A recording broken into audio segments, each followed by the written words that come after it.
we are trying to encourage asthmatics and parents of asthmatics to learn to use this gadget, because when you monitor asthma on almost a daily basis with this gadget, you're able to tell how badly your child or how badly you as an individual are affected by knowing what is your usual normal peak flow meter, so that when you feel bad, you can check the peak flow and realize that you're actually having either a mild attack, a moderate attack, or a severe attack. Let's go back to life case scenarios. What are some of the triggers of asthma? Because obviously our environment plays a key role in ensuring, you know, we stay healthy and we stay safe, but sometimes our environment is not as expected. What are some of the triggers? There are many and varied. Okay, pollen from these flowers next to you could trigger an asthmatic attack, and you probably not aware that these flowers are there. Okay, cigarette smoke, especially for children who have parents who smoke, cigarette smoke has been found to trigger asthmatic attacks, so to make the child's asthma worse. Other smokes, also wood smoke, chemical smokes, have been known to cause this. There are many other irritants. Very common, and which must be mentioned to all parents, is what we call house dust mite. Okay, we have these bugs that live in our pillows and our mattresses. They're called dust mites, and they're microscopic. They're small, so there's no point of looking for them. You won't find them, and they live on our with the cells we shed as we sleep, and whatever comes off from our sweat. That's what they live on, and they are fecal matter. They pass fecal matter that is a very fine powder, and when you go to bed to sleep, this powder, this fecal matter rises up as you move around in your bed, and this causes a lot of asthmatic attacks, especially in children and also in adults. And what we advise you is that wash out your pillows, clean your sheets. I know there's even a company in this town that is in the process of dust mite eradication. I don't know what they're called. Now, once you eradicate the dust mites, you get special covers that will keep the dust mites from getting into your beddings, and that way you avoid this dust from their so you need matter. to, basically, cleanliness is important if you have an asthma child or asthmatic child, or you're asthmatic yourself. Yes, it's very important, and you also have to know what specifically you're protecting against. Some children will react to cats or animal fur, so of course you want to avoid having pets in this kind of scenario. Some will react to other things, some particular clothing, like maybe wool. So you tailor your management to the individual. You want to identify what irritates or causes an asthmatic attack for one person, and then avoid that. It's different for different people. What is the procedure when somebody gets an asthmatic attack and you're not aware? First of all, you're in a situation and somebody starts, hyperventilating. What should you do? Typical first aid before rushing them to the hospital. Well, it would help if you've had a course in first aid. Okay. Yes. We can't bring that out right now on the show. The best thing is to first of all call for help. Before you even do anything, call for an ambulance, or take the necessary steps to ensure that you have a vehicle rushing this person to the hospital. Now, for an asthmatic attack in someone who has never been known to have asthma, that is very difficult, because I can assure you in that moment that's not the first thing you think about. You'll be very panicked about what's going on. Secondly, even if it did occur to you that this is an asthmatic attack, without the necessary medication, it would be a bit tricky to intervene. Now, if of course someone has a Ventolin inhaler, then you encourage them to use it, and a lot of times you can reverse the process, and then you might not need to end up in a hospital if you have an inhaler. But otherwise, I would advise the best thing is to get them to hospital as soon as possible. Again, it could be something else and not an asthmatic attack. Yeah, so you never know. They say breathing is very important. I was talking to one doctor and she told me asthmatics don't know how to breathe, making the situation worse. Is this true?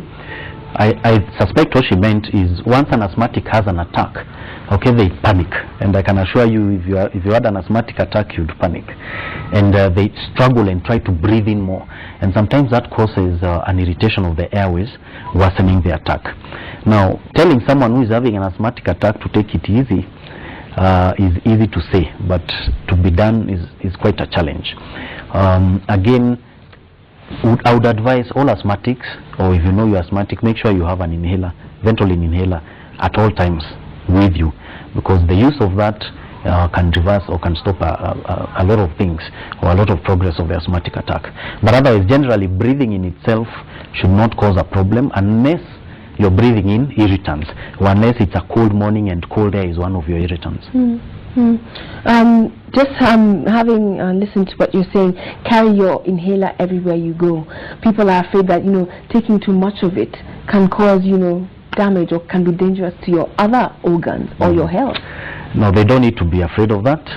Inhalers are very safe, and medications used to treat asthma are not addictive. I've had parents say that, why do you want to put my child on medication every day? Then in 5 years' time, if they stop this medicine, they won't be able to live without it. Now, this is not like cocaine or marijuana whereby you get addicted. Asthma medication usually is short-acting, especially the Ventolin inhaler or salbutamol. When you take that, it sorts out your airway and it clears from the system. So it is very safe. Now, even for the inhaled steroids, okay, they are very safe, they don't cause a problem, and that's why we encourage use of inhaled steroids and not tablets, unless the tablets are being supervised very strictly by the right kind of doctor. So the medications are safe, parents don't need to worry, and again remember that you are trying to improve someone's quality of life. You want your child to be able to play soccer and run around and do what other children are doing. So you mean asthmatics can have physical activity, yes, play soccer, swim? Asthmatics can do whatever they want to do as long as the asthma is under control.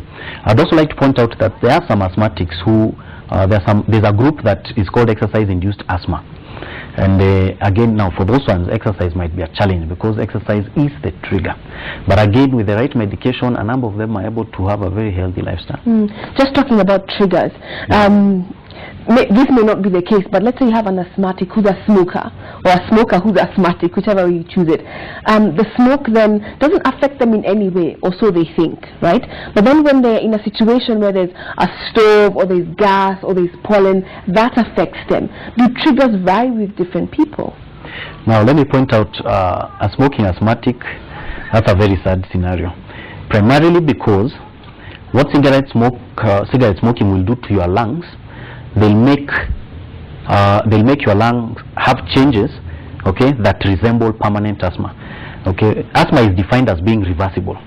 The main component in asthma is that when you take medication, okay, the process reverses and you go back to being okay. Now, after over 20 pack years of smoking, you find that your lungs are damaged, and it's like you're like a continuous asthmatic state, and that's what we call COPD. Okay. Now, once you get an asthmatic attack and you have COPD, the response is very poor. Even if you don't have COPD, cigarette smoking damages your lungs, which also means that an asthmatic attack will hit you harder than it would hit anybody else. Yeah. So for those who are affected by maybe cigarette smoke and are not affected by dust, for example, does this mean the severity of the asthma is less? Or not necessarily. Yeah. It can even be more severe. Yes. Okay, let's go into dramatic weather change. I know that's a big problem for many asthmatics. Summer, it's very hot, and then 2 days later the temperatures are minus, or it's really cold. How do you ensure that this doesn't affect you as an asthmatic? If your trigger is cold weather, okay, then it's a real challenge, and basically what you have to do is avoid undue exposure to cold weather. A lot of us will get a flu when the weather changes, inevitably, and viral infections, which are flus, have been associated with triggering asthma, even in people who are not asthmatic. So find someone who's not asthmatic, gets a flu, and they start behaving as if they were asthmatic just this one time, which also means that asthmatics will tend to have severe or worsening features of their asthma when they have a flu. So there are those two elements. Therefore, if you have a flu, try and treat it as soon as and as aggressively as you can. If your trigger is cold weather, try and avoid that as much as possible. Let's take a call. Hello? Hello? This is Ngara. Yes, carry on. Yeah, I'm asking this question, no? Yes. Please reduce the volume of your television. Hello? Reduce the volume of your television, then ask your question. It will help. What is the difference between rhinitis and asthma? What is the difference? I was being told that I have rhinitis, but it is similar to asthma, but there is no difference. Okay. Thank you. That's a very astute observation. To some extent, it can look the same.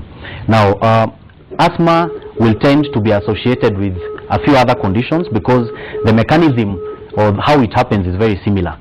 When you look at the science behind it, what cells are triggered and that kind of thing, asthma will be associated with other allergic conditions. In some people, things like eczema and allergic rhinitis.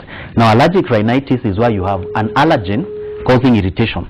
But instead of having an asthmatic attack, someone has a lot of running nose, okay, which is rhinitis. Basically, irritation of the nasal passages with running nose and flu-like symptoms. That's allergic rhinitis. Now, sometimes these individuals can also develop some breathing difficulty and a wheeze. So, an individual could have allergic rhinitis and asthma, or an individual could have allergic rhinitis with symptoms that are similar to asthma. Now, in terms of the treatment, there is a bit of a difference. You would only use the salbutamol inhaler for if you actually have an asthmatic attack, but the treatment of allergic rhinitis is different, with basically the use of antihistamines to control the rhinitis. Okay, so he's talked about allergies. Is there a difference between, or can a throat infection induce asthma, or is there a difference between throat infection symptoms and asthmatic symptoms? That's what I'd said earlier, but I think I was not clear. Yes. When you get a flu, you can get a flu that involves running nose, blocked nose. You can also get a flu that involved pharyngitis and throat infection, and even tonsillitis. A lot of tonsillitis we're having in the environment are viral and not bacteria, and any of those can trigger asthmatic symptoms. Let's take another call. Hello? Hello? Hello. Hi, how are you?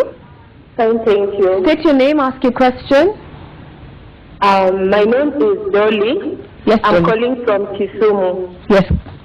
I'm asthmatic, Yes. and I'm over 35 years. My questions are, one, is asthma related to pneumonia? Two, is asthma related to bronchitis? Or